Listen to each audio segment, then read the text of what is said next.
Hello mga boss, meron nga pala tayo ditong gagawin ulit na electric fan. Sabi ko na may-ari ay ayaw bumaling tsaka mahina daw ang ikot. Testingin natin mga boss. Ayan o, basta o ganyan napipigilan ng kamay. Ano bagang pinipigilan nyo ay walang laban, mga malambot. Ayan, sigurado kung may diferensya kung bushing yan, hindi kay capacitor o kay ehe. Pwede rin naman yung winding. Tingnan natin para malaman natin kung anong sira sa loob. Pero malamang ho yan kadalasan ho ay capacitor. Basta ho malubay ikutin ang may freewheeling ho siya pagka siya walang LC. Malamang ho ay yan ho yung papalitan natin ito, gearbox, para bumaling siya. Ayun o, nabasag na. Maluwag naman o ang ikot ng ibig sabihin hindi ko siya stuck sa bushing. Malamang itong capacitor na ito 1.5 microfarad ang niya, capacitance niya. Maluwag naman ho ang hindi man ho itong makina kasi okay naman. Maluwag naman ang ikot niya, may freewheeling, wala rin kalog. Kaya malamang ho itong capacitor na to, malamang ho yan. Manasin ko lang mga boss, pakita ko sa inyo kung paano pag-check gamit ang meter man. Pagka mag-check ngayon ganun, dapat ilalagay nyo na sa 4 microfarad. I-range nyo sa 4 microfarad kasi 1.5 ang ating susukatin. Yan, 1.5 po ito. Tingnan nyo ito, 1.5. Yan, sukatin na natin.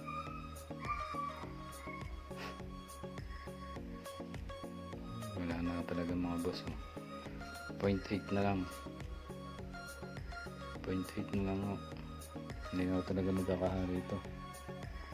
Kailangan natin bumili ng bago.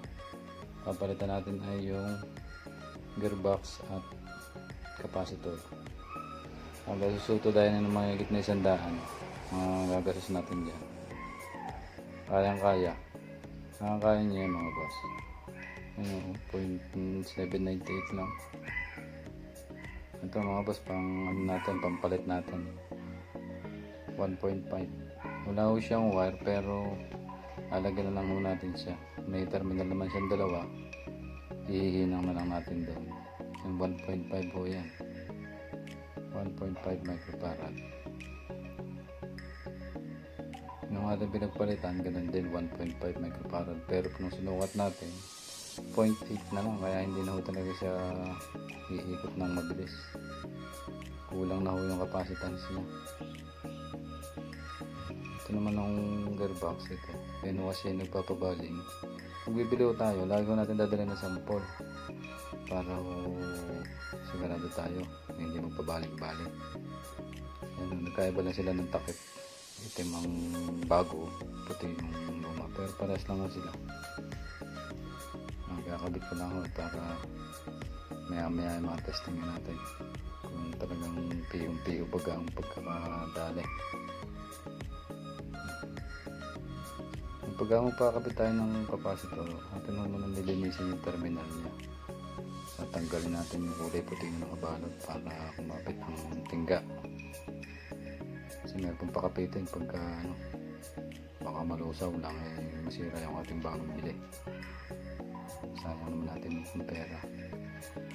Bago natin kabit, natin muna sukatin para malaman natin kung good ba yung ating gamit. Tsaka yan, di-discharge muna natin bago natin sukatin. Dapat ito yan ay 1.5. Bumaba man yung konting-konti lang. 1.5 microfarad. Ayan.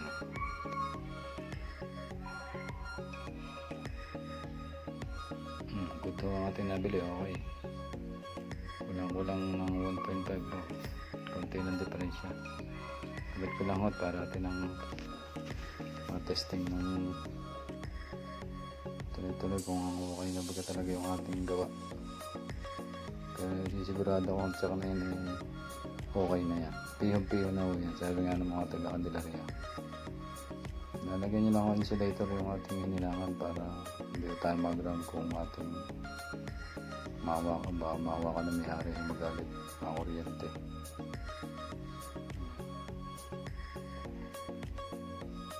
Sino kasi nag-i-imbak yun ang kuryente capacitor. Natin ang testing. Sabagay okay. Sana naman ay okay. Check na okay na kuya. Ayan mga boss, manda na. Mga boss, sana may napulot ko yung konting kalaman sa aking save sa inyo. Nandito na lang ako mga boss. Maraming salamat to sa inyong panonood. Wag sana kayo magsasawa. Kung hindi mga nakasubscribe, please subscribe na ho kayo sa aking channel, Botong Butingting. Kasi kaya, ayun o, pumapaling na ako. Tutuwa na ho yung may-ari niyan. Kaya maraming salamat to.